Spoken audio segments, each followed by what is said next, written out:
ప్రభు నామాన్ని బట్టి అందరికీ వందనాలు తెలియజేస్తున్నానండి. మరి మనము పరలోకము ఎలా ఉంటుంది, పరలోకము చేరాలనేది ప్రతి ఒక్కరికి ఆశ ఉంటుంది. అయితే ఈ పరలోకం చేరే మార్గంలో, ఈ ప్రయాణంలో మనం ఎంతవరకు రీచ్ అవుతున్నాము అనేది మనము దేవుడు హెచ్చరించడానికి చేస్తున్న ఈ మాటలు మనం జ్ఞాపకం చేసుకోవాలి. అసలు పరలోకం ఎలా ఉంటుంది, పరలోకం ఎక్కడ ఉంటుంది అనేది కొన్ని అంశాలు మనం తెలుసుకోవాలి విశ్వాసులంగా. ఎందుకు అంటే ఇప్పుడున్న పరిస్థితుల్లో విశ్వాసులు అందరిమీ కూడా మనము బాగా చల్లబడిపోయిన పరిస్థితుల్లో ఉన్నాము. తిరిగి మరలా మనలో ఉద్యోగం రావాలంటే మనము వాక్య పఠనానికి ఖచ్చితంగా వినాలి. దేవుడు ఏం మాట్లాడుతున్నాడో ఆ విషయాన్ని మనం గ్రహించి మనము శుద్ధి చేసుకొని మరి మన కుటుంబాలని మనం నిర్మించుకొని మనము ఆయన రాజ్యానికై మరి ఆ పట్టణాన్ని మనం వెళ్ళే పట్టణం కొరకు ఆశతో ఎదురు చూడాలి, ఆనందంగా ఎదురు చూడాలి. కాబట్టి దేవుడు మాట్లాడుతున్న మన ఈ మాటల్ని మనం కొన్ని తెలుసుకుందాము. అంశం ఏంటంటే పరలోకం. అసలు పరలోకం ఎక్కడ ఉంటుంది అనే విషయం గురించి మనకి 2 కొరింథీయుల పత్రిక 5వ అధ్యాయము 1వ వచనంలో చూడండి, చదువుదాము. భూమి మీద మన గుడారమైన ఈ నివాసము శిథిలమైపోయినను చేతి పని కాక దేవుని చేత కట్టబడినదియు నిత్యమైనదియునైన నివాసము పరలోకమందు మనకున్నదని ఎరుగుదము. అంటే మన గుడారమైన ఈ నివాసము శిథిలమైపోయినను అంటే మన గుడారమైన ఈ నివాసం అంటే ఏంటి? మనం సహజంగా నివాసాలు అంటే మనము గృహాలు కట్టుకొని నివసిస్తూ ఉంటాం కాబట్టి వాటిని నివాసాలు అంటాము.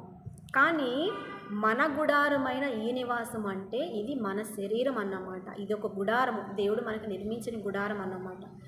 ఈ గుడారము శిథిలమైపోయినను మనము దేవుడు ఏమంటున్నాడు? చేతి పని కాక, ఇది దేవుడు చేసిన మన శరీర నిర్మాణము. ఈ గుడారము దేవుడు చేసిన నిర్మాణం. కానీ చేతి పని కాక దేవుని చేత కట్టబడినది నిత్యమైనది. మరి నిత్యం అంటే ఎప్పుడు ఉండేదన్నమాట. నిత్యమైనది నివాసం పరలోకమందున మనకు ఉన్నదని ఎరుగుదుము. అంటే ఇది మన శరీరమైన గుడారము. తర్వాత మనం నివసించే గుడారాలు వేరు, మనం నివసించే నివాసాలు వేరు. అలాగే పరలోక పట్టణంలో ఉండే నివాసం వేరు. పరలోక పట్టణంలో ఎవరు చేస్తారు అంటే దేవుడే చేస్తాడంట ఆ నివాసాన్ని మన కోసం అన్నమాట. అయితే దేవుడు ఒక మాట చెప్పాడు కదా, నేను వెళ్ళి మీకు స్థలం సిద్ధపరచి వెళుచున్నాను, తిరిగి మరలా వచ్చి మిమ్మల్ని నేను తీసుకెళ్తాను అని చెప్తున్నాడు అన్నమాట.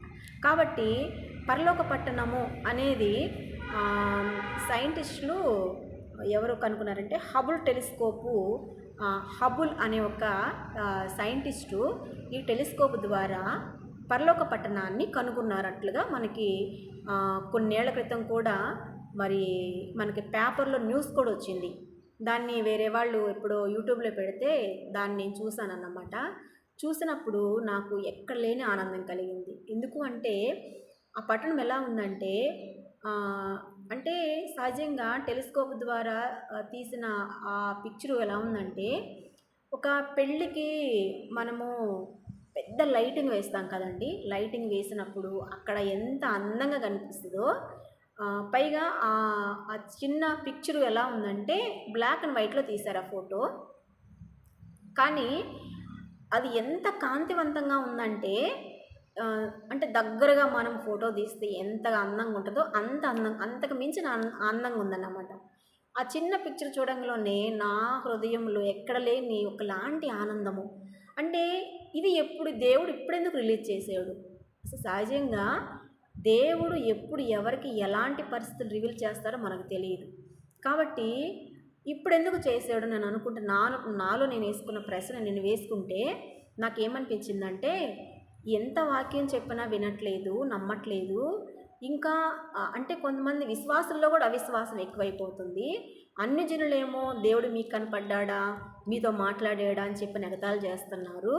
కాబట్టి దేవుడు కొన్నిటిని చూపించినప్పుడు మనకి జీవగ్రంథంలో కూడా దేవుడు చాలా అద్భుతాలు చేశాడు. ఒక మాట ఒక చోట అంటాడు, ఇవే అద్భుతాలు గొమొర్రా పట్టణంలో చేస్తే వాళ్ళు చాలా రక్షించబడేవాళ్ళు. మరి వాళ్ళకంటే మీరు నమ్మకపోతే వాళ్ళ స్థితి కంటే మీ పరిస్థితి ఇంకా ఘోరం అన్న మాటలు మనము జీవగ్రంథంలో మనం చూస్తామన్నమాట. కాబట్టి అక్కడ చాలామంది యెరూషలేములో దేవుడు చాలా అద్భుతాలు చేస్తే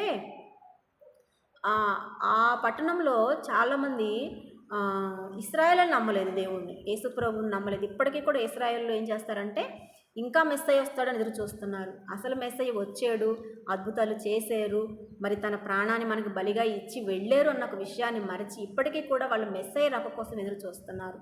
కాబట్టి చాలామంది ఏం చేస్తారంటే కొంతమంది తల్లులు కానీ, మంచి తండ్రులు కానీ చాలామంది వాళ్ళ పిల్లలకి పెంచి పోషించి అన్నీ చేసిన తర్వాత పిల్లలు గుర్తించరు అన్నమాట. తల్లిదండ్రులు వారి త్యాగాన్ని వాళ్ళు చూపించే ప్రేమని గుర్తించరు. ఎవరో బయట వాళ్ళు ఎవరో ఒక సెకనో ఒక గంటో ఏదో ఒక చిన్న మాట అంటే వాళ్ళని పొగిడినట్లుగానే చేస్తే వాళ్ళు ఎక్కడో నెత్తి పెట్టేసుకుంటారన్నమాట. అరే, మన అమ్మ నాన్న మనల్ని కన్నీ పెంచి ఇంత వారి జీవితాన్ని మనకు త్యాగం చేసి వారిన్ని సంతోషాలని పక్కన పెట్టేసి మన మీదే ఆశలు పెట్టుకొని ఉన్నారే అన్న ఒక విషయం మర్చిపోయి తల్లిదండ్రులను ఎప్పుడు కూడా మరి మా థ్యాంక్స్ నాన్న, నా కోసం మీరు చాలా ప్రేమ చూపిస్తున్నారు, చాలా కష్టపడుతున్నారని చెప్పరు. అలాగే మనము కూడా సృష్టికర్తను మరిచి సృష్టిని పూజిస్తూ ఉన్నామన్నమాట. అయితే నాకైతే నేనైతే చాలా చాలా గ్రహిస్తూ ఉంటాను. కూరగాయలను చూడండి, ఎన్ని కూరగాయలు రకరకాలుగా ఉంటాయో. మనము రంగు వేయాలంటే ఆ కూరగాయలకి మనం ఒక ఆకారం చేయాలంటే ఎంతమంది శిల్పులు కావాలి, ఎంతమంది పెయింటర్స్ కావాలి, ఎంతమంది కావాలి? కూరగాయలు కావచ్చు, లేకపోతే చెట్లు కావచ్చు, చెట్లకు కాసే పూతలు కావచ్చు, వాటి రంగులు, వాటి ఆకారాలు, వాటి సువాసనలు, తర్వాత మరి చిన్న చెట్లకేమో పెద్ద కాయలు, పెద్ద చెట్లకేమో చిన్న కాయలు, ఇలా రకరకాలుగా చేదు, తీపి, పులుపు, వగరు, ఇలా ఎన్ని రకాలు. మరి వాటిలో మనకి ఔషధ గుణాలు, మరి పువ్వుల్లో మరి మనకి కావలసిన తేనెలకు కావలసిన వాటిలో వచ్చే మకరందాలు, మరి చిన్న చిన్న పురుగులు మనకి సహాయము ఆహార ఉత్పత్తిలో ఉపయోగపడే తేనెటీగలు, ఇవన్నీ కూడా పక్షులు, పురుగులు, ఇవన్నీ మనకు చాలా సహాయం చేస్తున్నాయి. అసలు దేవుని సృష్టి వర్ణించడానికి అద్భుతం అన్నమాట. నిజంగా మనము సముద్రాలని నిర్మించిన సృష్టికర్తను మర్చిపోతున్నాం, నదులు నిర్మించిన సృష్టికర్తను మర్చిపోతున్నాము. నదులకేమో అమ్మ తల్లులు అని చెప్పని దండం పెడుతున్నాము. అసలు సృష్టికర్త కదా సృజించింది. మరి సముద్రమేమో ఉప్పు నీరు ఎక్కువ శాతము, కానీ నదులేమో చిన్నవి తక్కువ శాతము, అయినా త్రాగునీటికి పనికొస్తాయి, వ్యవసాయానికి పనికొస్తాయి. అలా రకరకాలన్నమాట. మరి ఆకాశ పక్షులు కానీ, వాటి స్వరాలు కానీ, మనుషులు కానీ, మనిషి స్వభావాలు కానీ, ఇలా రకరకాల అన్ని పరిస్థితులు మనం గమనించినప్పుడు అసలు ప్రధాన శిల్పిని, మరి విశ్వానికి కర్త అయిన దేవుణ్ణి మనం మర్చిపోయి మనిషే గొప్పవాడు, నా అందమే నాకు గొప్ప, నా ధనమే నాకు గొప్ప, నా జ్ఞానమే నాకు గొప్ప, మరి నాకంటే మించిన వాళ్ళు లేరు అని నా నా నా నా అని మర్చిపోయి, తండ్రి తండ్రి అని మర్చిపోయి నా నా నా అనే పదాన్ని మనం తీసుకొచ్చుకుంటూ ఉన్నాం. కాబట్టి మరి రెప్పపాటులో ఉండే ఈ ప్రాణం కోసం మనము తినుము, త్రాగుము, సుఖించుము అని చెప్పనని ధనాన్ని కూర్చుకుంటున్నాము. మరి అందం తగ్గిపోకుండా ఉండటం కోసము ఎన్నో పెర్ఫ్యూమ్లు వాడుతున్నాము, ఫేస్ క్రీమ్లు వాడుతున్నాము, తర్వాత అందంగా ఉండటం కోసము మంచి మంచి ఫుడ్లు, ఇంకా రకరకాల పద్ధతులన్నీ పాటిస్తూ ఉన్నాము. కానీ ఈ గుడారము ఏమైపోతుంది? శిథిలమైపోద్దని దేవుడు ఇక్కడ 2 కొరింథీ అధ్యాయము 5వ వచనంలో 5వ అధ్యాయము 2 కొరింథీ పత్రికలో 5వ అధ్యాయము 1వ వచనంలో దేవుడు మాట్లాడుతున్నాడు. ఇక్కడ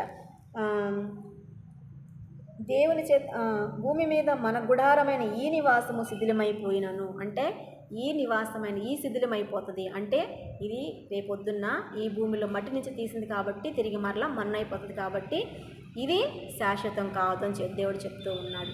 అయితే శాశ్వతమైనది ఏంటి అనేది మనకి ఉంటే మన సృష్టికర్త శాశ్వతమైన వాడు, నిరంతరం ఉన్నవాడు, నిన్న నేడు రేపు ఏకరీతిగా ఉన్నవాడు.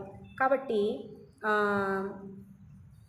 చేతి పని కాక దేవుని చేతి పని, మన చేతి పని కాదు, దేవుని చేతి పని. మనం మన చేతులతో చేసుకున్న కొన్ని మనుషులు చేసిన శిల్పాలు కావచ్చు, ఎంత అందంగా ఉన్నాయండి అసలు ఈ శిల్పాలు, ఈ కళాఖండాలు అని అనుకుంటాము. కానీ దేవుడు చేసిన సృష్టి ఎంత కళాఖండం, ఎంత అందంగా ఉంటుంది. పక్షుల్ని, పువ్వుల్ని, ప్రకృతిని చూసినప్పుడు ఎంత అందంగా ఉంటుంది. ఒకసారి మీరు ఎప్పుడైనా గమనించారా? లేదు కదా. మనం ఏంటంటే మనం చేసుకున్నవే మనకు గొప్ప అన్నమాట. కాబట్టి దేవుడు ఇక్కడ సృష్టించబడాలి. ఎందుకంటే మనం కంటికి కనిపించే సూర్యుడిని నమస్కారం చేస్తున్నాం. ఎందుకు? దాని నుంచి మనకి డి విటమిన్ వస్తుంది. కాబట్టి ఆ ప్రకృతి అంటే పొద్దున్నే వచ్చే కిరణాల వల్ల మనకి ఒకలాంటి మానసికమైన ఆనందము ఇవన్నీ కంటికి కనిపిస్తున్నాడు కాబట్టి సూర్యుడికి మనం నమస్కారం చేస్తాము. కానీ నిజంగా దేవుడు ఎంత గొప్పవాడు. సూర్యుడు ఉదయాన్నే వచ్చి నువ్వు సాయంత్రానికి వెళ్ళిపోవాలంటే వెళ్ళిపోతున్నాడు, దేవుని మాట వింటున్నాడు. చంద్రుడు నువ్వు రాత్రికి వచ్చి పొద్దున్నే వెళ్ళిపోవాలంటే వెళ్ళిపోతున్నాడు. మరి నక్షత్రాలు మీరు ఆకాశంలో ఉండాలి, ఊడిపడకూడదంటే అక్కడనే ఉంటున్నాయి అన్నమాట. ఈ భూమి కూడా నువ్వు వేలాడుతున్నావు అలాగే ఉండాలి అంటే అలాగే తిరుగుతూ ఉంది. కానీ దేవుడు చేసి తన పోలిక చెప్పున చేసుకున్న మనిషి మాత్రము దేవుడి మాట వినట్లేదు అన్నమాట. కాబట్టి ఈ కడవరి దినాలలో ఈ దేవుని రాకడ సమయాలలో సమయం త్వరగా గతించిపోతుంది. ఇంకోటి వచ్చేసి కుటుంబాల్లో ప్రేమ చల్లారిపోతుంది, విశ్వాసులు అవిశ్వాసులు అయిపోతున్నారు, ప్రార్థనా భారం తగ్గిపోతుంది, ప్రార్థనా శక్తి తగ్గిపోతుంది. మరి ఎంతసేపటికి దేవుడు శిష్యులు అడిగారు కదా, ఇప్పుడు వస్తావు ప్రభువా, నీ రాకడకు గుర్తులే అంటే నోవాహు దినాల వలె ఉంటాయి అని చెప్పిన దేవుడు చెప్పాడన్నమాట. నోవాహు దినాలు ఎలా ఉంటాయి అంటే నోవాహు దిన కాలంలో ఎక్కువగా పాపం ఎక్కువైపోయి, బలాత్కారం ఎక్కువైపోయి, అంటే క్రోధము, ద్వేషము, అసూయ ఎక్కువైపోయి, కడుపే దేవుడు, తినటమే మన కడుపు చూసుకోవటమే, తర్వాత వచ్చేసి విచ్చలవిడితనమైన పాపం, ఇలాంటివన్నీ కూడా ధిక్కారం, నాకంటే మించిన వాళ్ళు లేరు, నా మాటే శాసనం అని అన్నట్లుగా ఇది మంచి ఇది చెడు అనుకోవడానికి లేకుండా మంచి కంటే చెడుని ఎక్కువగా జరిగిన పరిస్థితుల్లో మరి నోవాహు దినాలు ఉన్నాయని చెప్పనని, అలాంటి పరిస్థితుల్లో ఎక్కువగా పెళ్ళిళ్ళు చేసుకుంటారు, ఎక్కువగా ఇల్లు కట్టుకుంటారు, ఎక్కువగా తిండి ఫంక్షన్లు ఇవన్నీ ఉంటాయి అన్నమాట. ఇప్పుడు కూడా అదే జరుగుతుందన్నమాట. కొన్ని ఆఫ్రికా కంట్రీ దేశాల్లో ఆహారం లేక కొన్ని లక్షల మంది చనిపోతూ ఉంటే ఇప్పుడున్న పరిస్థితుల్లో మనకి ప్రతి దానికి అకేషన్ అన్నమాట. పిల్లోడు పుట్టిన దానికి పుట్టినరోజులు, తర్వాత వచ్చేసి ప్రతి చిన్నదానికి ఫంక్షన్లు, అందులోకి వచ్చేసి మరి ఎలా చేస్తున్నారంటే కొన్ని లక్షల రూపాయలు, కొన్ని వేల రూపాయలు, కొన్ని కోట్ల రూపాయలు ఉన్న వాళ్ళు ఖర్చు పెడుతుంటే లేనివాడు అది చూసి నేను కూడా చెయ్యాలి, నేను కూడా అలాంటి ఆనందం పొందాలి అని చెప్పి తనకున్న కష్టార్జితాన్ని మొత్తం తీసుకెళ్ళి ఒక్కరోజులు ఖర్చు పెట్టేసేసి తిరిగి మరలా తినడానికి లేని స్థితిలోకి వెళ్ళిపోతున్నారు. కాబట్టి ఎక్కువగా కట్టడాలు ఎక్కువైపోయినాయి, పెళ్ళిళ్ళు ఎక్కువైపోయినాయి, ఫంక్షన్లు ఎక్కువైపోయినాయి, దేవుడంటే అపనమ్మకం వచ్చేసిన పరిస్థితులు. ఇలా అంటే సృష్టిని మరచి సృష్టికర్తని మరిచి సృష్టిని పూజిస్తూ ఉన్నారన్నమాట. ఇవన్నీ కూడా దేవుని రాకడకి సూచనలు. కాబట్టి ఇప్పుడు కోత పని ఎక్కువగా ఉంది, పనివారు తక్కువగా ఉన్నారు. ఇప్పుడు పనివారు ఎక్కువ కావాలన్నమాట. సో కాబట్టి మన బాధ్యత ఏంటంటే ప్రార్థన చేయాల్సిన బాధ్యత మన మీద ఉంది. అయితే ఇక్కడ మత్తయి సువార్త 6వ అధ్యాయము 9వ వచనంలో పరలోక ప్రార్థన దేవుడు నేర్పించాడు అన్నమాట. పరలోకమందున్న మా తండ్రి ఎక్కడుంటాడు? దేవుడు ఎక్కడుంటాడంటే పరలోకములో ఉంటాడు. కాబట్టి ఆయన పరలోక తండ్రి అన్నమాట. పరలోకమందున మా తండ్రి అక్కడుంటాడు ఆయన. కాబట్టి ఈ పరలోకం ఎక్కడుంది అని అంటే ఆకాశము, ఫస్ట్ ఆకాశము, రెండో ఆకాశము, మూడో ఆకాశము. మనకి 3 ఆకాశాలు ఉన్నాయి. అందరికీ తెలిసిన ఆకాశం ఒకే ఆకాశం, మన కంటికి కనిపించే పైన చూసే ఆకాశమేనన్నమాట. మనకి బ్లూ కలర్లో కనిపిస్తుంది. ఆకాశ పక్షులు ఎగురుతూ ఉంటాయి, విమానాలు తిరుగుతూ ఉంటాయి, హెలికాప్టర్లు తిరుగుతూ ఉంటాయి, పైనుంచి వర్షం పడుతుంటుంది, మేఘాలు కనిపిస్తూ ఉంటాయి. ఆ ఆకాశం మనకు తెలిసిన ఆకాశం. కానీ తెలియని ఆకాశాలు కూడా ఉన్నాయన్నమాట. ఇప్పుడు మన కంటికి కనిపించే ఆకాశంలో ఫస్ట్ ఆకాశంలో మేఘాలు కనిపిస్తాయి, విమానాలు తిరుగుతూ ఉంటాయి, హెలికాప్టర్ తిరుగుతూ ఉంటాయి, వర్షం పడుతుంది, తర్వాత వచ్చేసి మనకి అంతే పక్షులు తిరుగుతూ ఉంటాయి అన్నమాట. అయితే రెండో ఆకాశంలో సూర్యుడు చంద్రుడు ఉండే ప్రదేశం అన్నమాట. ఇప్పుడు మనము దేవుని రాకడ వచ్చినప్పుడు విశ్వాసులు అందరం, క్రైస్తవులు అందరం ఎక్కడ చేర్చబడతామంటే మధ్య ఆకాశానికి మనం చేర్చబడతామన్నమాట.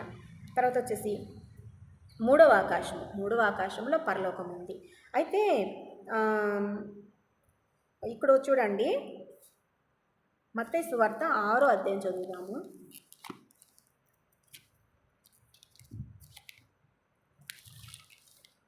6వ అధ్యాయము 9వ వచనం చదువుతున్నానండి. ఇక్కడ కాబట్టి మీరు ఇలాగూ ప్రార్థన చేయుడి, అంటే దేవుడు ప్రార్థన నేర్పిస్తున్నాడు అన్నమాట శిష్యులకి ప్రార్థన ఎలా చేయాలో. పరలోకమందున్న మా తండ్రి, నీ నామం పరిశుద్ధపరచబడునుగాక, నీ రాజ్యం వచ్చునుగాక, నీ చిత్తము పరలోకమందు నెరవేర్చబడినట్లు భూమి యందు నెరవేర్చునుగాక. మా అనుదిన ఆహారం నేడు మాకు దయచేయము. మా రుణస్థులను మేము క్షమించి ఉన్న ప్రకారము మా రుణమును క్షమించుము. మమ్మను శోధనలోకి తేక దుష్టు నుండి మమ్మను తప్పించుము.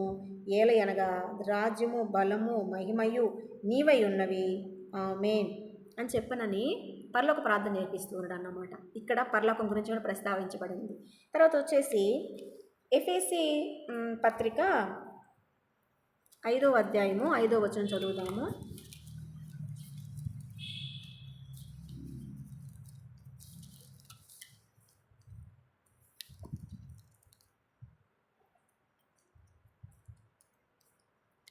ఎఫెసీ పత్రిక 5వ అధ్యాయము 5వ వచనము.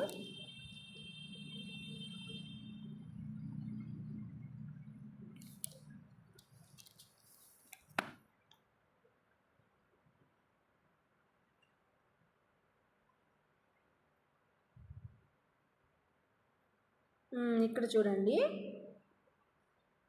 వ్యభిచారి అయినను, అపవిత్రుడైనను, విగ్రహారాధికుడై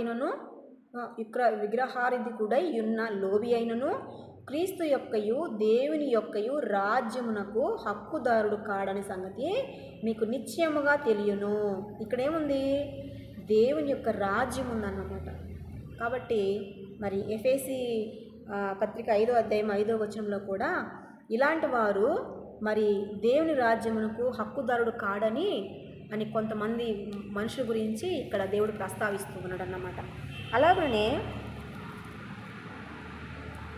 మత్తయి సువార్త 6వ అధ్యాయము 20వ వచనం చదువుదామండి. 20వ వచనం చదువుదాము. పరలోకమందు మీ కొరకు ధనమును కూర్చుకొనుడి, అచ్చట చిమ్మట అయినను తుప్పైనను దాన్ని తినివేయదు, దొంగలు కన్నము వేసి దొంగిలించరు.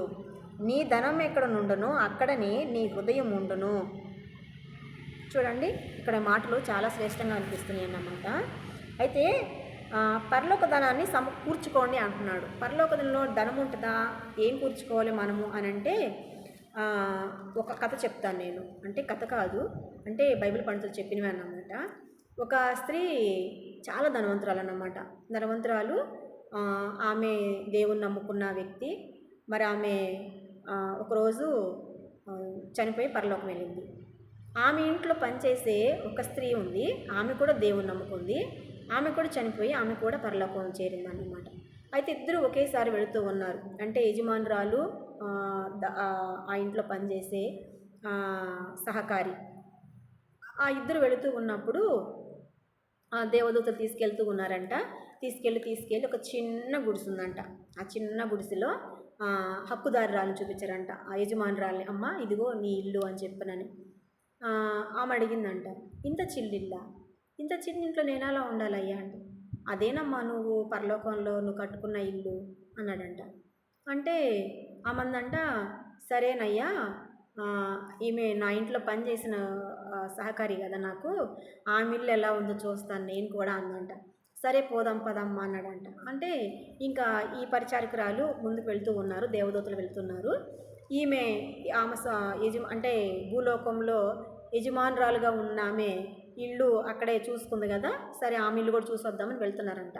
వెళ్తుంటే ఇంకా చిన్నిళ్ళు దాటిపోయారంట, ఇంకా కొంచెం పెద్ద ఇళ్ళు వచ్చినాయి అంట, ఇంకా కొంచెం పెద్ద ఇళ్ళు వచ్చినాయి అంట. అంటే ఏంటి ఇంకా తీసుకెళ్తున్నారు, ఏంటి ఇంకా అంటే ఆమె ఇల్లు ఇంకా రాలేదమ్మా, ఆమె ఇల్లు ఇంకా రాలేదని చెప్పానని ఎక్కడికో తీసుకెళ్లారంట. తీసుకెళ్తే పెద్ద బిల్డింగ్ కనిపించిందంట. ఆ సహకారి చూపించి, అమ్మ ఇది నీ ఇల్లు అన్నారంట. అసలు ఆ ఇల్లు చాలా పెద్ద ఇల్లు అంట. అప్పుడు యజమానురాలు అందంట, ఈ భూలోకంలో ఉన్న యజమానురాలు అందంట దూతలతోటి, ఏమయ్యా, నేను భూలోకంలో చాలా ఉన్న ఆస్తిపరురాలు నేను, మరి నేను దేవుని నమ్ముకున్నాను కదా, నాకేమో చిన్న ఇల్లు ఇచ్చారు, నా ఇంట్లో పనిచేసే సహకారికి మాత్రము చాలా పెద్ద ఇల్లుగా ఇచ్చారు, ఇది మీకు న్యాయం అని అడిగిందంట. అంటే ఆ దేవదూతలు అన్నారంట, అమ్మా నీకు ధనం ఉంది, భూలోకంలో నువ్వు ధనవంతురాలివే, కానీ నువ్వు ఎవ్వరికి సహాయం చేయలేదమ్మా. నువ్వు సహాయం వచ్చిన సమకూర్చుకున్న ధనంతో నీకు ఆ ఇల్లే కట్టామమ్మా మేము. ఈమైతే నీ ఇంట్లో పనిచేసి కూడా తన కష్టార్జితం నుంచి చాలామందికి, తనకంటే పేదవారికి, దేవుని సేవకి, దేవుని పరిచర్యకి చాలా ఆమె సహాయం చేసింది. ఆమె ధనాన్ని ఖర్చు పెట్టేసుకుంది అక్కడ. నీ ధనాన్నేమో నువ్వు దాచిపెట్టుకున్నావు, ఆమె ధనాన్ని ఖర్చు పెట్టేసి ఆమె పరలోక రాజ్యంలో తనకి కావలసిన ఆ ధనము వెచ్చించడం ద్వారా ఆమెకి ఇంత ఇల్లు వచ్చిందమ్మా అని చెప్పానని దేవదూతలు చెప్పారంట. కాబట్టి ఈ రోజున మనం ఈ లోకంలో ఉన్న ధనాన్ని దాచిపెట్టుకుంటున్నామా, లేకపోతే మనము పరలోక ధనాన్ని దాచిపెట్టుకుంటున్నామా? పరలోక ధనం ఎలా దాచిపెట్టుకోవాలి? సింపుల్ అండి. పరలోక ధనాన్ని మనం దాచిపెట్టుకోవాలంటే మనకంటే ఇంకా అంటే మనమే పేదవారు. ఎక్కువగా ఏంటంటే క్రైస్తవులు అంటే చాలామంది ఎక్కువ పేదలే ఉంటారు. ఎందుకంటే దేవుడు దరిద్రుల్నే తన బిడ్డలుగా ఎంచుకుంటాడన్నమాట. ఎవరు చూపని దిక్కుమొక్కు ప్రేమ చూపని వారిని దేవుడు ఎంచుకుంటాడన్నమాట. ఎందుకు? వారి ద్వారా ఆయనకి మహిమ రావటం కోసం. అయితే చాలామంది ఎక్కువగా పేదవారు ఉంటారు, కొంతమంది ధనికులు కూడా ఉంటారు. అయితే మనం ఏం చేయాలి? ఎవరైతే నిస్సహాయ స్థితిలో ఉన్న రోగులు ఉంటారో వారికి, అంటే కార్పొరేట్ హాస్పిటల్స్లో ఉన్న వాళ్ళు కాదు, కానీ గవర్నమెంట్ హాస్పిటల్స్లో నిస్సహాయ స్థితిలో ఎవరైతే ఉంటారో, కనీసం పండ్లు కూడా కొనుక్కునే స్థితిలో ఎవరైతే ఉంటారో వాళ్ళకు మనము మన ఆహారంలో నుంచి కొంత వారికి ఏదైనా కొంచెం పండు కొనియటం కానీ, లేదు మెడిసిన్స్కి డబ్బులు లేవనుకోండి, మెడిసిన్స్కి డబ్బులు ఇవ్వడం కానీ, లేదు కొంత వాళ్ళకి ఏదైనా ఆహారం వండికెళ్ళి ఇవ్వడం కానీ, ఇలా చేయడం ద్వారా మనం పరలోక ధనాన్ని సమకూర్చుకోవచ్చు.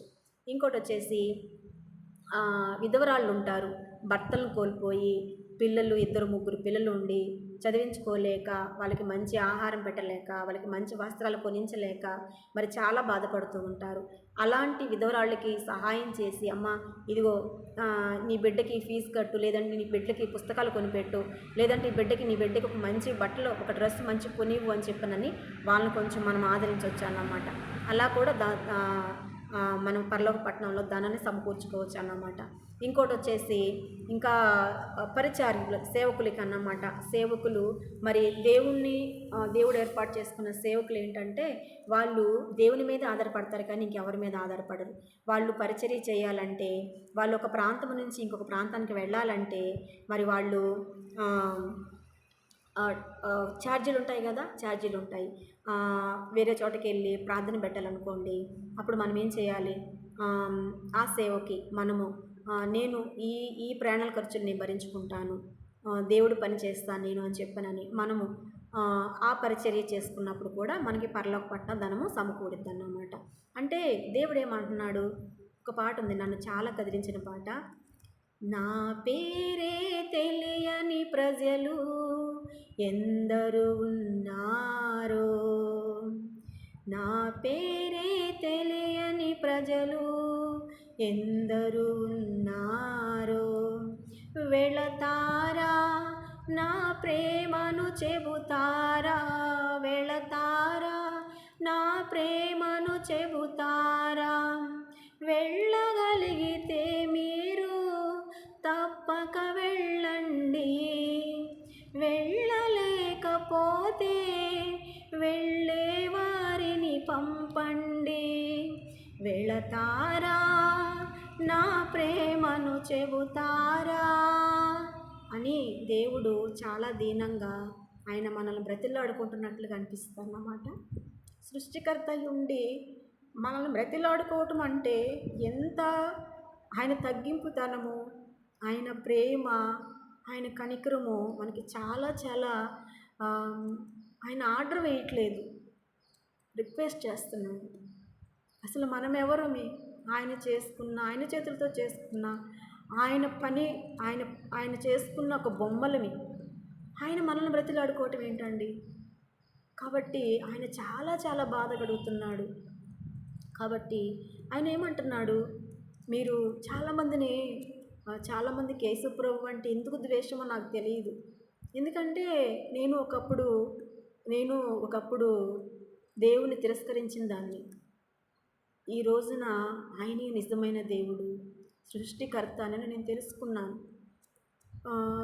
నా కోసం చాలామంది ప్రార్థన చేస్తుంటారు.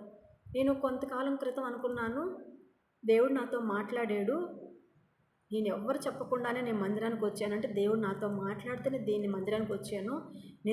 నా దేవుడు నన్ను తెలుసుకున్నాడు, నేను దేవుని తెలుసుకున్నాను అని చెప్పని నేను చాలా అనుకున్నాను. కానీ ఈ మధ్యన నేను ప్రార్థన చేస్తుంటే అనిపిస్తుంది, ఎంతమంది గొప్ప భక్తుల ప్రార్థన నా కోసం, నా కుటుంబం కోసం, నా తల్లి కొరకు, నా కుటుంబం కొరకు ఇంతమంది కన్నీరు విడిచి ఉపవాస ప్రార్థన చేస్తుంటారో, వారి ప్రార్థన దేవుడు ఆలకించి నాకు రక్షణ ఇచ్చాడు అని చెప్పనని, దేవుడే నాతో మాట్లాడానని నేను ఈ మధ్యన రియలైజ్ అయ్యాను.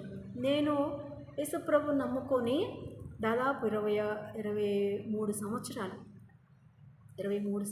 నేను యేసుప్రభుని నమ్ముకొని, నేను 2023లో 2003లో యేసుప్రభుని నమ్ముకున్నాను అన్నమాట. 23 సంవత్సరాలు నేను యేసుప్రభుని నమ్ముకొని. కానీ యేసుప్రభుని నమ్ముకున్న దగ్గర నుంచి నా ప్రయాణం ఎలా ఉందంటే, కత్తిమీద సాము అంటారు కదా, అలా అన్నమాట. నేను చూడని కష్టాలు లేవు, నేను పడని అవమానాలు లేవు, నేను పడని నిందలు లేవు, నేను పడని ఆర్థికమైన పరిస్థితులు కావచ్చు, అనారోగ్యమైన పరిస్థితులు కావచ్చు, మరి ఇలాంటి ఒంటరి ప్రయాణం కావచ్చు. ఎలా చెప్పాలంటే అన్ని ప్రయాణాల్లో మనుషులు విడిచిపెడతారేమో కానీ తను సృష్టికర్త విడిచిపెట్టలేదు. కారణం ఏంటంటే ఎంతోమంది భక్తుల ప్రార్థన. మనము చూడండి, బైబిల్ గ్రంథము ఆదికాండంలో దేవుడు అబ్రహామును బట్టి ఇశ్రాయేల్ జనాంగాన్ని దీవించాడు అన్న మాట అబ్రహామును బట్టి, అంటే ఒక వ్యక్తిని బట్టి తన వంశం అంతటిని దేవుడు ఎంత జ్ఞాపకం చేసుకున్నాడంటే, మరి దేవుడు ఎంత ప్రేమమయుడు, ఎంత గొప్పవాడు. కాబట్టి మనము ఈ లోకంలో ఉన్నది శాశ్వతం కాదు. చాలామంది ఏం చేస్తూ ఉంటామంటే, మనకంటే ముందు చాలామంది రాజ్యాలు వెళ్ళిపోయినాయి. ఎంతోమంది రాజులు, రాజరికాలు, మరి కఠినమైన పరిపాలనలు ఇవన్నీ కూడా వెళ్ళిపోయినాయి. వాటిని అన్నిటి చరిత్ర గురించి తెలిసి కూడా మనిషి వెర్రవీగుతున్నాడు, నేను గొప్ప, నేను చాలా గొప్పవాడిని అనని. కాబట్టి యేసుప్రభు బలవంత పెట్టే దేవుడు కాదు, బ్రతిమలాడుకునే దేవుడు. ఎలా అంటే పర్మిషన్ అడుగుతాడు, నేను నీ లోపలికి రావచ్చా, నీ హృదయంలోకి నేను రావచ్చా అని బయట మన హృదయం అనే తలుపు దగ్గర నిలబడి తడతా ఉంటాడు అన్నమాట. తడతా ఉంటే మన హృదయంలో ఆల్రెడీ ఏమేమి ఉంటాయంటే, ఈ లోకం అంతా నిండిపోయి ఉంటుంది కాబట్టి యేసుప్రభుకి చోటు లేదంటామన్నమాట. నిజంగా ఒక మాట అంటాడు, మరి క్రొత్త నిబంధనలో, నువ్వు ఎక్కడుంటావు చెప్పు ప్రభువా, నేను మీ దగ్గరికి వస్తామని కొంతమంది అడిగినప్పుడు, మనిషి కుమారుడికి తలవాచుకోవడానికి కూడా స్థలము లేదు అని చెప్తాడన్నమాట.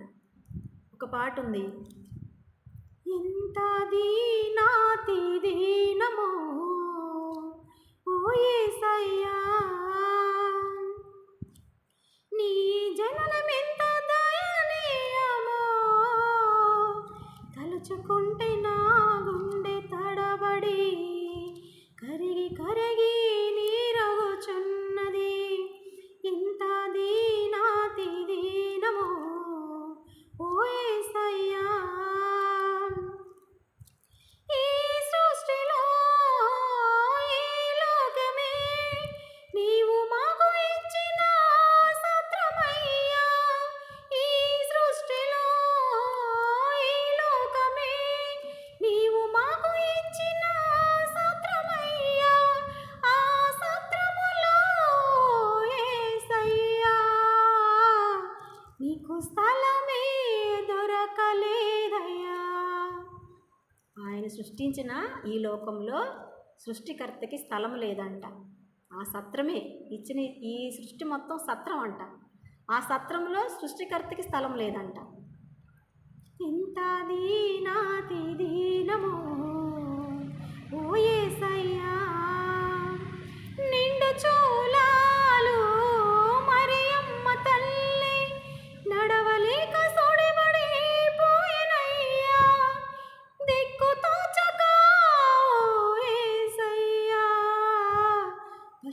పాకలో ప్రసవించెనయ్యా. ఆయన ప్రసవ స్థలం ఏది? పశువుల పాక. సృష్టికర్త జన్మస్థలము పశువుల పాక. ఇంత దీనాతి దీనము ఓ యేసయ్యా, చల్లగాలిలో చాటులేక నలుమూలలా చలి పుట్టినయ్యా. చల్లగాలిలో చాటులేక నలుమూలలా చలి పుట్టినయ్యా. పసికందువై ఓ యేసయ్యా, తల్లి ఒడిలో ఒదిగినావయ్యా. ఇంత దీనాతి దీనము ఓ యేసయ్యా. యేసుప్రభు పుట్టినప్పుడు డిసెంబర్ మాసంలో చల్లటి చలిగాలం అన్నమాట. అలాంటి పరిస్థితులు యేసుప్రభు పశువుల పాకలో పుట్టినప్పుడు అక్కడ ఎలాంటి అంటే చుట్టూ గాలి చొరబడ లేకుండా నలువైపుల నుంచి గాలి కొడుతున్నప్పుడు పసికందైన యేసుప్రభు తల్లి ఒడిలో ఒదిగిపోయాడంట. సృష్టికర్త తల్లి ఒడిలో ఒదిగిపోయాడంట. చూడండి, అందుని బట్టి ఇంకంతకంటే గొప్ప దేవుడు ఎవరు ఉంటారు చెప్పండి? మీకు తెలిసిన గొప్ప దేవుడు ఇంకెవరున్నా ఉన్నారేమో చెప్పండి. పాపి కొరకు చనిపోయిన దేవుడు ఎవరున్నారేమో చెప్పండి. ఎందుకండి యేసుప్రభు అంటే ద్వేషం? యేసుప్రభు అంటే కోపం. ఏం చేశాడు? యేసుప్రభు ఎక్కడా కూడా మీరు డబ్బులు ఖర్చు పెట్టండి, నేను పలానా చోటే ఉంటాను, నేను ఒక కొండ మీదే ఉంటాను, ఒక నదిలోనే ఉంటాను, నా దగ్గరికి రండి అని చెప్పాడా? మీరు ఎక్కడుంటే అక్కడికి వస్తాను అంటున్నాడు యేసుప్రభు. నువ్వు రాలని స్థితిలో నిస్సహాయ స్థితిలో ఉన్నావా? ఎడారిలో ఉన్నావా? సముద్రంలో ఉన్నావా? ఇరుకుల్లో ఉన్నావా? ఇబ్బందుల్లో ఉన్నావా? రోగంలో ఉన్నావా? అప్పుల బాధలో ఉన్నావా? నేను నీ దగ్గరికి వస్తాను, నన్ను ఒక్కసారి పిలువు యేసయ్యా అని పిలువు అంటున్నాడు. ఎవరు వస్తారు చెప్పండి? మన బంధువులు వస్తారా? మన భర్త వస్తాడా? మన భార్య వస్తుందా? మన పిల్లలు వస్తారా? కొన్ని చోట్లకే రాగలరు వాళ్ళు, అన్ని చోట్లకి రాలేరు. గడాంధకారపులను సంచరించిన ఏ అపాయముకు భయపడనని కీర్తనాకారుడు మరి 23వ అధ్యాయంలో యెహోవా నా కాపరి, నాకు లేమి కలుగదు, పచ్చగల చోట నన్ను పరుండ చేయుచున్నాడు, శాంతికరమైన జలమధ్య నన్ను నడిపించుచున్నాడని కీర్తన గ్రంథం రాస్తాడు. అలాగే యేసుప్రభు ఎక్కడో ఉంటాడంటే ఆయన అన్ని చోట్ల ఉంటాడు. మనం ఎక్కడ కూర్చుంటే అక్కడే ఉంటాడు, మనం ఎక్కడ నిలబడితే అక్కడే ఉంటాడు. 2-3 ఎక్కడ ఉంటారు? వారి మధ్యన ఉంటాడు. కాబట్టి మనము ఆయన వచ్చేటప్పుడు మనం ఎత్తబడే గుంపులో ఉన్నామా, విడవబడే గుంపులో ఉన్నామా అంటే మనం ప్రశ్న వేసుకోవాలి. మనం పరలోకం చేరాలంటే చాలా కష్టపడాలి. ఈ లోకధనం అంతా ఖర్చు పెట్టుకోవాలి.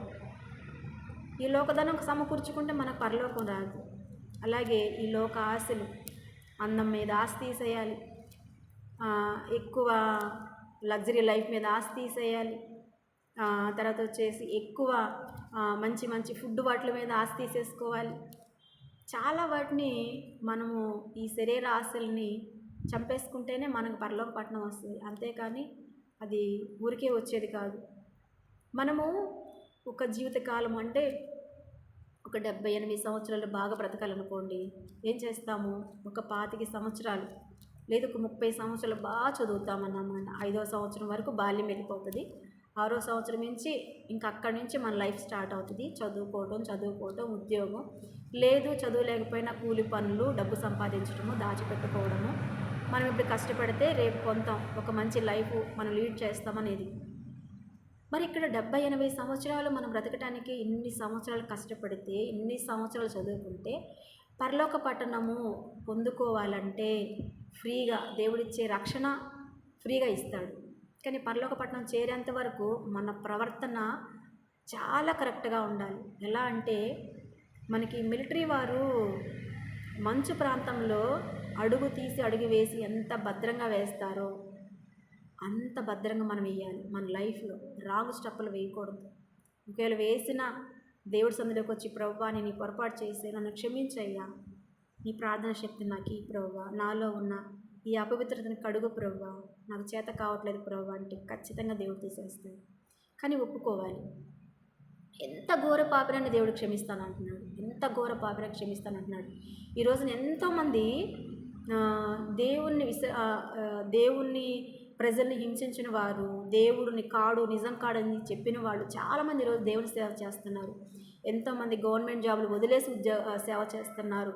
ఎంతోమంది ఇతర దేశాలను వదిలిపెట్టి భారతదేశం వచ్చి సేవ చేస్తున్నారు. మదర్ తెరిసా గారు యుగస్లేవ దేశం. మదర్ తెరిసా గారిది మన దేశం కాదు, యుగస్లేవియా. ఆమె పేరు ఆగ్నాస్ గోన్షా బొజక్షావ్ అన్నమాట ఆమె పేరు. కానీ ఇక్కడికి వచ్చిన తర్వాత ఆమె పేరే మారిపోయింది, మదర్ తెరిసాగా మారిపోయింది. నిజంగా ఆమె చేసిన సేవ, కుష్ఠరోగుల సేవ ఎవరు చేశారండి? భారతదేశంలో ఎవరైనా చేశారా? ఆమె చూపించింది యేసు ప్రభువుని ప్రేమ, ఆమె ప్రేమ చూపించింది. అది అందరికీ సాధ్యం కాదు, చాలా తక్కువ మందికి అన్నమాట. కానీ మనము ఇప్పుడు పెద్ద చెట్లు చేసే ఆహార ఫలాలు ఇవ్వడం కానీ, మంచి గాలి ఇచ్చడం కానీ దాని సామర్థ్యం. గడ్డి పూచకుండే ఉండే సామర్థ్యం, అది ఇచ్చే గాలి దాని సామర్థ్యం వేరు. అలాగనే మన ఈ క్రైస్తవం అన్న మనము, అంటే దేవుని నమ్మిన పిల్లలమన్న మనము ఎంతోమంది పెద్ద పెద్ద సేవ చేస్తున్నారు కదా. మరి మనమేం సేవ చేస్తాంలే, మనమే పరిచర్య చేస్తామని అనుకోకూడదు. దేవుడు నీకే స్థాయి ఇచ్చాడు, ఆ స్థాయిలో నువ్వు పరిచర్య చేయి. ఒక మాట సహాయం చేయాలా, అదే పరిచర్య. లేదంటే యేసు ప్రభువుని వ్యక్తిగత సువార్త చెప్పండి, నువ్వు ఎలా మారావు అదే చెప్పు. లేదంటే ప్రార్థన ద్వారా నీకు ప్రార్థన భారం ఇచ్చాడా, దేవుడి సందులో చేరి నీ ఇంట్లోనైనా నువ్వు ఉన్న ప్లేసులోనైనా అనేక మంది నశించిపోయే వారి కొరకు ప్రార్థన చేయి, అదే పరిచర్యే. వాక్య పరిచర్య చెయ్యాలా దేవుడు ఇచ్చిన దాన్ని బట్టి, అది దేవుని మాటలు కాబట్టి ఆ మాటల ద్వారా పరిచర్య చేయి. నువ్వు సోషల్ మీడియాని ఉపయోగించుకుంటావా, దాని ద్వారా పరిచర్య చేయి. నీకు దేవుడు ఏ సామర్థ్యం ఇస్తే ఆ సామర్థ్యంలో మనం పరిచర్య చేయాలి. ఎంతవరకు అంటే మనం పరలోకం చేరేంత వరకు. అంటే సాతానుడంట మనల్ని ఎప్పటి వరకు వెంబడిస్తాడు అంటే, పరలోకంలో చేరి పరలోకంలో ఒక కాలు పరలోకంలో పెట్టి ఒక కాలు బయట ఉన్నంత వరకు కూడా వాడు అక్కడ కూడా అవకాశం వదులుకోడంట. ఆ ఒక్క కాలు కూడా పట్టుకొని లాగుతూ ఉంటాడంట. కాబట్టి మనం పడిపోయిన ప్రతిసారి మనం ఎలా లెగవాలంటే దేవుని పాదాలు పట్టుకొని, యేసు ప్రభు పాదాలు పట్టుకొని మనం తిరిగి మరలా లెగవాలన్నమాట. ఇంకెవరి పాదాలు పట్టుకున్నా అది అనవసరమేనన్నమాట. కాబట్టి ఈరోజు మన అంశంలో పరలోకంలో చేరడానికి ఇక్కడ చాలా కోల్పోవాలి, చాలా శ్రమ పడాలి. యేసు ప్రభు నమ్ముకుంటే లగ్జరీ లైఫ్ రాదు, పెద్ద పెద్ద గొప్ప పేరు ప్రతిష్టలు రావు, లేకపోతే అందరూ పొగడ్తలతో ముంచరు, లేకపోతే మనకి అన్నీ మనం అనుకున్నట్టుగా లైఫ్ లీడ్ కాదు, దానికి ఆపోజిట్ జరుగుతుంది అన్నమాట. శ్రమలు, నిందలు, అవమానాలు, ఇరుకులు, ఇబ్బందులు, కన్నీరు, మరి చాలా చాలా చాలా మనం ఇక్కడ పడాల్సిన బాధ మొత్తము ఇక్కడ అనుభవించాలన్నమాట. అప్పుడు మనకి నెమ్మది వస్తుంది. మనకి ఒక బైబిల్ గ్రంథంలో ఒక స్టోరీ కూడా ఉంది, ధనవంతుడు లాజరు. ధనవంతుడేమో బాగా మంచి తిని త్రాగి సుఖించి చనిపోయాడు. ఆయన ఇంటి ముందున్న లాజరు దేవుని నమ్ముకొని మరి ఆయన పరలోకం చేరాడు. మరి లాజరు ఇంటి ముందు ధనవంతుడికి దేవుడు అవకాశం ఇచ్చారు, ఇవ్వకుండా ఏం లేడు. కానీ ఆయన గ్రహించలేకపోయాడు. ఏంటంటే ఆ ధనవంతుడు ఉన్న ఇంటి ముందు లాజరు ఉన్నాడు, కానీ ఆయనకి ఎప్పుడన్నా కొంచెం ఒక రొట్టె ముక్క ఇవ్వాలని కానీ, ఆయనకి ఏదన్నా ఆయన కురుపులతో ఉన్నప్పుడు కొంచెం ఏదన్నా ఆయనకి ఆయుర్వేదిక మెడిసిన్ ఇవ్వాలని కానీ, ఆయనకు ఒక మంచి వస్త్రం ఇవ్వాలని కానీ ధనవంతుడికి ఎప్పుడు అనిపించలేదు. చేసినట్లయితే అది ఖచ్చితంగా ధనవంతుడికి కూడా పరలోకంలో ఉండేవాడు. అందుకే ఒక మాట ఉంది, ఏనుగు సూది బెజ్జను దూరటం సాధ్యం కానీ ధనవంతుడు పరలోకం చేరడం కష్టం అన్నాడు దేవుడు. ఒకసారి నేను ఊహించుకుంటున్నప్పుడు సూది బెజ్జం ఎంత ఉంటుంది, సూది బెజ్జం ఎంత ఉంటుంది, మరి అందులో ఏనుగు ఎట్లా దూరిద్ది? ఏనుగు దాదాపు 300 క్వింటాలు ఉంటుందంట, 300 కేజీలు ఉంటుంది అన్నమాట ఒక ఏనుగు. అలాంటిది సూది ఎంత ఉంటుంది, సూదిలో బెజ్జం ఎంత ఉంటుంది, ఎలా సాధ్యం అని అంటే అది దేవుడికి సాధ్యం. కానీ అదైనా దూరిద్ది సాధ్యం, కానీ ధనవంతుడి పరలోకం చేరడం సాధ్యం కాదంట. ఎందుకు అంటే ధనవంతుడికి ఈ లోకాశలు కావాలి, ధనం ఉంది కాబట్టి ఈ లోకాశలు కావాలి. ధనం ఉంటే చాలు, నా అవసరాన్ని తీరిపోతాయి, అన్ని చోట్ల అవసరం తీరిద్ది. కానీ ఒక ప్రాణం దగ్గర మాత్రము ఎవ్వరికీ అవకాశం లేదు. అవి జీవ మరణాలన్నీ దేవుని వైపు ఉన్నాయన్నమాట. దేవుని వశమై ఉన్నాయి. ఆయన మాటతోటి మనం బ్రతుకుతున్నాం. నువ్వు బ్రతుకు అంటే నేను బ్రతుకుతున్నాను. ఇది నా సాక్ష్యం. ఎన్నోసార్లు నేను మరణ పడక మీదకి వెళ్ళినప్పుడు, మరణపు అంచుడ్రాకు వెళ్ళినప్పుడు దేవుడు నన్ను తీసుకొచ్చి, నా ప్రాణం తీసుకొచ్చి, నా ప్రాణాన్ని నిలిపిన సన్నివేశము నేను సజీవ సాక్ష్యం అన్నమాట. కాబట్టి దేవుడు మనిషి బ్రతికేది రొట్టె వలన కాదు, కానీ దేవునిచ్చు మాట వలన మనం బ్రతుకుతున్నాం అనేది నేనే సాక్ష్యం అన్నమాట. అందుకు ఎన్నోసార్లు ఎన్నో భయంకరమైన పరిస్థితుల్లో ఇంక నేను చనిపోతాను, ఇంకా నా ప్రాణం ఉండదు అనుకున్నప్పుడు దేవుడు నేనున్నాను నీకు తోడు అని చెప్పనని నన్ను సజీవ లెక్కలో ఉంచి ఈ రోజున మరి మీ మధ్యని ఉంచినందుకు దేవాతి దేవునికి స్తోత్రాలు. నేనేమి ఇచ్చాను దేవునికి? నా ప్రాణం నేను కొనుక్కోగలను? నేనేమి ఏమి చేసుకోలేను, నిస్సహాయరాలు. కానీ దేవుడిచ్చిన ప్రాణంతో నేను బ్రతుకుతూ ఉన్నాను అన్నమాట. అందుని బట్టి మరి హెబ్రీయుల పత్రిక 4వ అధ్యాయము 9వ వచనం చూసినట్లయితే,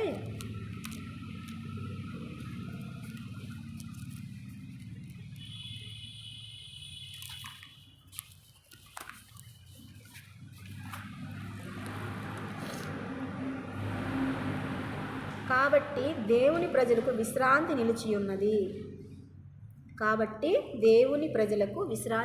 ఉన్నది. ఎక్కడది ఉండేది? ఆ విశ్రాంతి ఎక్కడ నిలిచి ఉంటుంది అంటే భూలోకంలో కాదు, పరలోకంలో అన్నమాట. కాబట్టి హెబ్రీ పత్రిక 4వ అధ్యాయము 9వ వచనంలో ఆ మాట వ్రాయబడిందన్నమాట.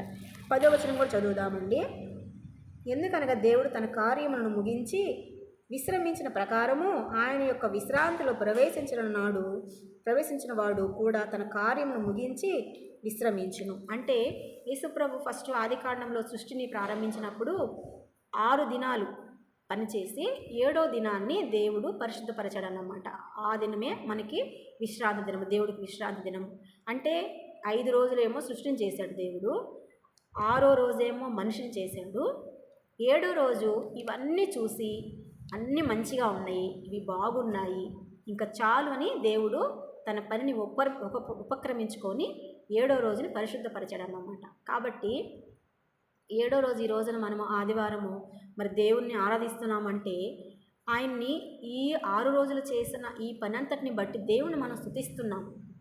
అంతేకాకుండా ఇచ్చిన సృష్టిని బట్టి స్తుతిస్తున్నాం. చాలామంది గొప్ప గొప్ప వాళ్ళు ఏం చేస్తారంటే వాళ్ళ రాబోయే సంతానం ఎవరైతే ఉన్నారో వాళ్ళ కుమారులు కుమార్తెలు కావచ్చు, మన సంతానం కావచ్చు, వాళ్ళ కోసం కొన్ని కోట్ల రూపాయలు కానీ లక్షల రూపాయలు కానీ కొంత డబ్బులు కానీ ధనం కానీ బంగారం కానీ భూములు కానీ కొన్ని దాచిపెడతారన్నమాట. కొంతమంది మాత్రము వాళ్ళ పిల్లల కోసం అసలు మనకు రాబోతున్న పిల్లలకి మనం ఏం దాచిపెట్టాలి, ఏమి ఇవ్వాలి అనేది కూడా చాలామందికి తెలియదు, నిజంగా తెలియదు. అది వారి జ్ఞాన స్థాయిని బట్టి ఉంటుంది అన్నమాట. అయితే సృష్టికర్త చూడండి, 6 రోజులు సృష్టిని చేసి 5 రోజులు సృష్టిని చేసి 6వ రోజు మనిషిని చేసాడు. ఎందుకు అంటే మనం పుట్టకముందే మనం త్రాగడానికి నీరు, మరి చెట్ల నుంచి కాయలు, జంతువులు, పక్షులు, నదులు, ఈ ప్రకృతిని, సూర్యచంద్రాదులను, భూమిని, ఆకాశమును, వీటన్నిటినీ అందులో ఉన్న సమస్తమును కలగచేసిన తర్వాత మరి మనిషిని చేశాడంట దేవుడు ఎలా చేశాడంటే మట్టిని తీసుకొని బొమ్మను చేసి, బొమ్మ ఎలా ఉంటుంది? ఇప్పుడు మనం మనిషి రూపంలో చేసుకున్న బొమ్మలు ఉన్నాయి, అవి మనుషులు చేసినవి. కానీ మనము దేవుడు చేసిన బొమ్మలు అన్నమాట. కాబట్టి మట్టిని తీసుకొని బొమ్మను చేసి ఎలా అంటే దేవుని పోలిక చొప్పున. దేవుడు ఎలా ఉంటాడు? ఇప్పుడు కొంతమంది మన పిల్లలు ఉన్నారండి, మన పోలికలు మన పిల్లల దగ్గర కనిపిస్తాయి. ఖచ్చితంగా చూడంగానే వీళ్ళ నాన్నలాగా ఉన్నారు, వాళ్ళ అమ్మలాగా ఉన్నారు అని మనం చెప్తామన్నమాట. వీళ్ళంతా సేమ్ వాళ్ళ అమ్మలాగా ఉన్నారండి, లేదు వాళ్ళ నాన్నలాగా ఉన్నారండి అంటాం. అంటే ఏంటి? వాళ్ళ పోలిక వచ్చింది. అలాగే తన దేవుడు ఎలా ఆకారంలో ఉంటాడో, 2 చేతులు, 2 కాళ్ళు, కళ్ళు, ముక్కు ఇవన్నీ ఎలా ఉంటాయి దేవుడికి, అలా చేసుకున్నాడంట సృష్టికర్త. అయితే నిజంగా చాలామందిని యేసుప్రభు సిలువుని చాలామంది ఎగతాళి చేసేవాళ్ళు ఉన్నారు, గేలి చేసేవాళ్ళు ఉన్నారు, అవమానించే వాళ్ళు ఉన్నారు. అప్పటి నుంచి ఇప్పటి వరకు యేసుప్రభు అవమానం పొందుతూనే ఉన్నాడు. ఇప్పటికీ కూడా ఎవరు యేసుప్రభుని గొప్పవాడని చెప్పట్లా, కొంతమందే చెప్తున్నారు. చాలామంది యేసుప్రభు పుట్టుకుని కూడా చాలామంది అసహ్యంగా మాట్లాడేవాళ్ళు చాలామంది ఉన్నారు. కానీ నిజంగా ఒక మనిషి, మీరెవరైనా సరే ఒక పగలు బాగా మధ్యాహ్నం కానీ లేదంటే రాత్రిపూట ఒక లైట్ వెళ్తురు కానీ నిలబడండి మనిషి, దేవుడు క్రాస్ ఆకారంలో మనిషిని చేశాడు. ఎలా అంటారా, మనము నిటారుగా నిలబడి 2 చేతులు మనం ఇలా చాచామంటే మన ఆకారం ఎలా వస్తుందంటే ఒక సిలువ ఆకారం వస్తుంది. యేసుప్రభు ఆ సిలువ మీద నాటబడ్డాడు. ఆ సిలువ ఆకారం ఏంటంటే మనిషి కొరకు చనిపోయాడు దేవుడు యేసుప్రభు. నేను చేసిన పాపం కొరకు, మనం చేసిన, మన పితరులు చేసిన పాపం కొరకు, అవ్వమ్మ చేసిన పాపం కొరకు సృష్టికర్త బలైపోయాడు అన్నమాట. ఆయనకి ఎంత ప్రేమ, ఆయనకి ఎంత దయ, ఆయనకి ఎంత కనికరం. కాబట్టి మనము పరలోకం చేరాలంటే మనము చాలా కష్టపడాలి, చాలా వదులుకోవాలి, నిద్ర వదులుకోవాలి, ఆ తర్వాత వచ్చేసి తిండి చాలాసార్లు వదులుకోవాలి, మంచి మంచి వస్త్రాలు అంటే ఖరీదైన కాస్ట్లీ అయిన వస్త్రాలు వదులుకోవాలి, శారీరక శ్రమ ఎక్కువ ఉండాలన్నమాట. అంటే ఏంటి, ఎక్కువ సమయము ఉపవాస ప్రార్థన చేసేవాళ్ళు చాలామంది ఉంటారు మన భక్తులు.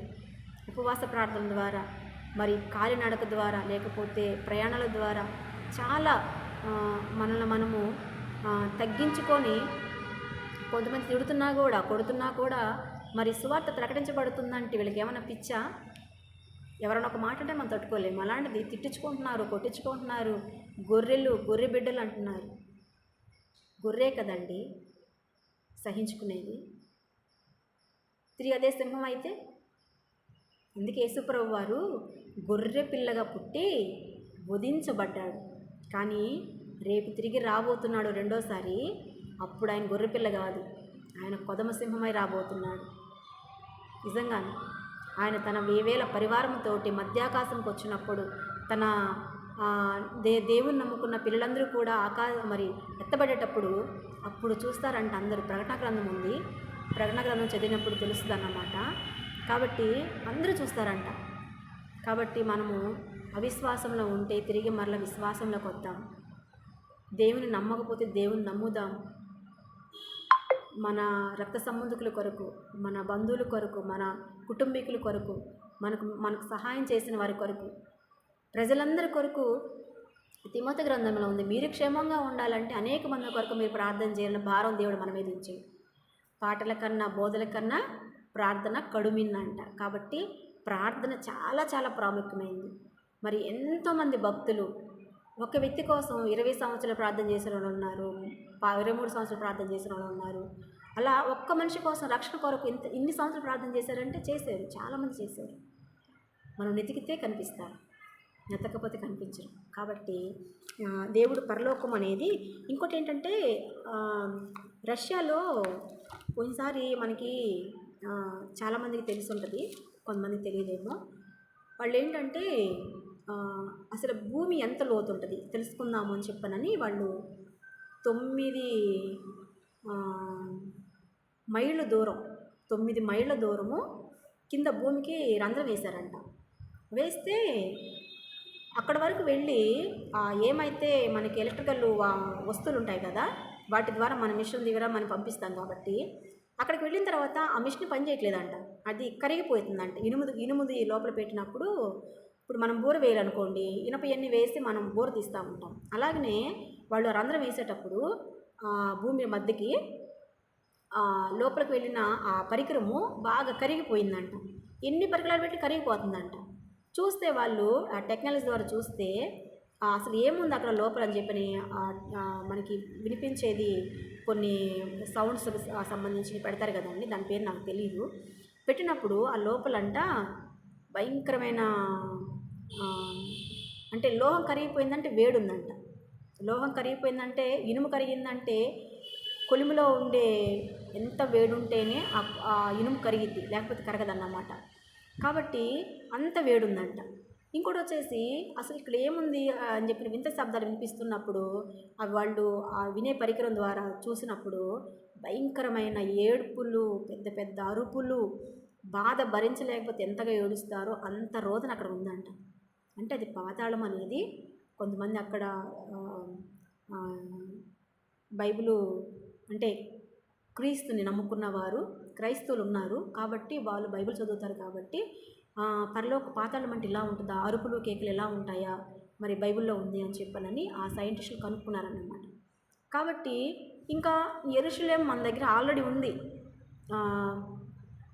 మనకి ఇజ్రాయెల్ దేశం ఉంది. ఇజ్రాయెల్ దేశంలో అడుగడుక్కి యేసు ప్రభువున ఆనవాళ్ళు ఎన్నో ఉన్నాయి. మరి భూమధ్య రేఖకు మధ్యలో ఉంది మరి యెరూషలేం కూడా చాలామంది తెలుసు.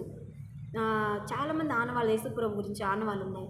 అయినా కూడా చాలామందికి ఇప్పటికీ యేసుప్రభు అసలు ఉన్నాడా, యేసుప్రభు వస్తాడా, అసలు యేసుప్రభు దేవుడేనా అని చెప్పారని చాలా ప్రశ్నలు ఉన్నాయి. కానీ నమ్మడం ద్వారా విశ్వాసం కలుగునని, కాబట్టి చూసి నమ్మిన వారి కంటే చూడక నమ్మిన వారు ధన్యులు అని చెప్పని యేసుప్రభు చెప్తా ఉన్నాడు. కాబట్టి మన సృష్టికర్త మరి గొప్పవాడు. కాబట్టి మనము పరలోక పట్టణం చేరాలంటే మనము చాలా తెలుసుకోవాలి, చాలా ఖర్చు పెట్టుకోవాలి, ఈ లోకధనం తీసేసుకోవాలి, ఈ లోకధనం ఖర్చు పెట్టి పరలోక ధనాన్ని కొనుక్కోవాలి ఖచ్చితంగా అన్నమాట. అయితే టికెట్ మాత్రం యేసుప్రభు ఉచితంగా ఇస్తాడు, రక్షణ ఇచ్చేసేవాడు. ఆయన తన ప్రాణం ఇచ్చి తన రక్తం కార్చి తను గాయాలు పొంది మరి తన ప్రాణాన్ని బలిగా ఇచ్చి మనల్ని కొనుక్కున్నాడు. ఎందుకు? ఆయన పరలోక పట్టణం చేరడానికే కదా. కాబట్టి మనము ఏ స్థానం ఇస్తున్నాం? దేవుడికి మొదటి స్థానం ఇస్తున్నామా, 10వ స్థానం ఇస్తున్నామా, ఏ స్థానం ఇస్తున్నాం?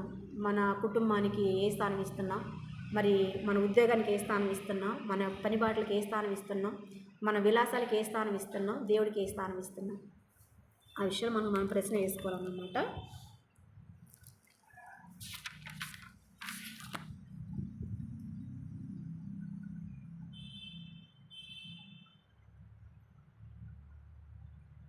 యోహాను సువార్త 14వ అధ్యాయం 5వ వచనంలో ప్రభువా నీవు ఎక్కడికి వెళుచున్నావో అని శిష్యులు అడుగుతారు. మాకు తెలియదు కదా ఆ మార్గం మాకు ఎలా తెలిసింది ప్రభు అంటే, యోహాను సువార్త 14వ అధ్యాయం 6వ వచనంలో దేవుడు ఒక మాట అంటున్నాడు, నేనే మార్గమును, నేనే సత్యమును, నేనే జీవమును అంటున్నాడు.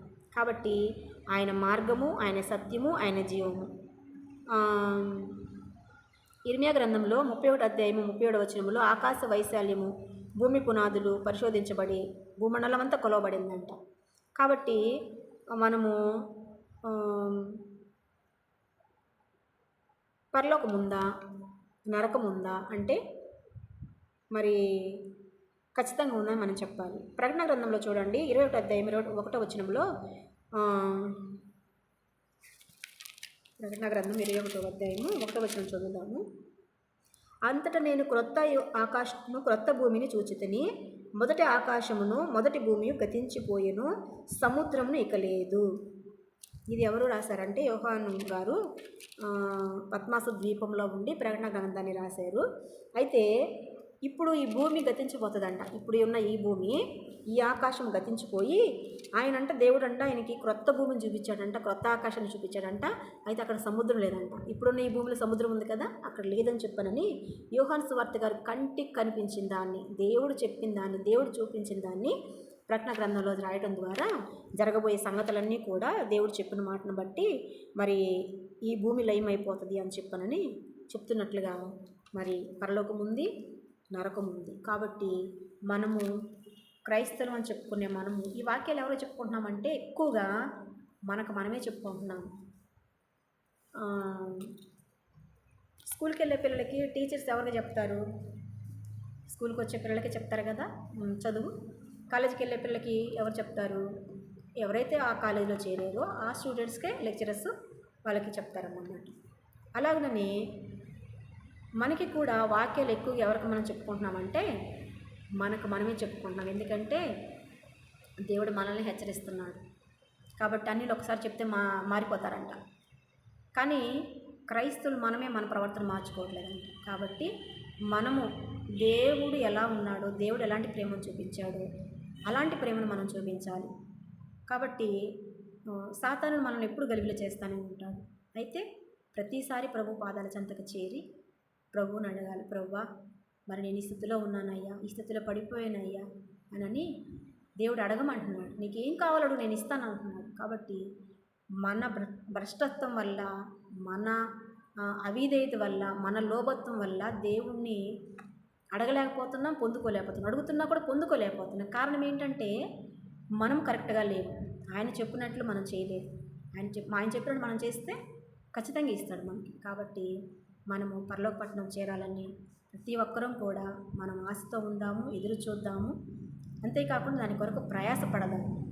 ఈ లోకంలో మన జీవన విధానం కొనసాగాలంటే ఎన్ని కావాలని మనకి అవసరాలు ఉన్నాయో వాటి అన్నిటిని మనం నెరవేర్చుకున్నట్లుగా ఈ లోకంలో కొంతకాలం ఉండే ఈ లోకం కోసం ఇంత ప్రయాసపడితే పరలోక పట్టణం కోసం ఎంత ప్రయాసపడాలి, ఎన్ని గంటలకు ప్రయాసపడాలి, ఎన్ని సంవత్సరాలు ప్రయాసపడాలి అనేది మనం చేయాలి. కాబట్టి ముఖ్యంగా నశించిపోతున్న ఆత్మల కొరకు మనం ఎక్కువగా ప్రార్థన చేయాలి. మన జీవిత సాక్ష్యాలని వాళ్ళకి చెప్పాలి. ఎవరో జీవితంలో జరిగింది కాదు, మన జీవితం జరిగింది చెప్పినప్పుడు ఖచ్చితంగా మారుతారన్నమాట. కాబట్టి మరి దేవుడు మనతో మాట్లాడుతున్న మన హెచ్చరికలన్నీ మనకి పాఠాలుగా నేర్చుకొని మనము తప్పిపోయిన స్థితిలో ఉంటే తిరిగి మరలా దేవుడి సన్నిధిలో చేరి మనం ప్రార్థన చేయాలి. కాబట్టి చిన్న ప్రార్థన చేసుకుందాము.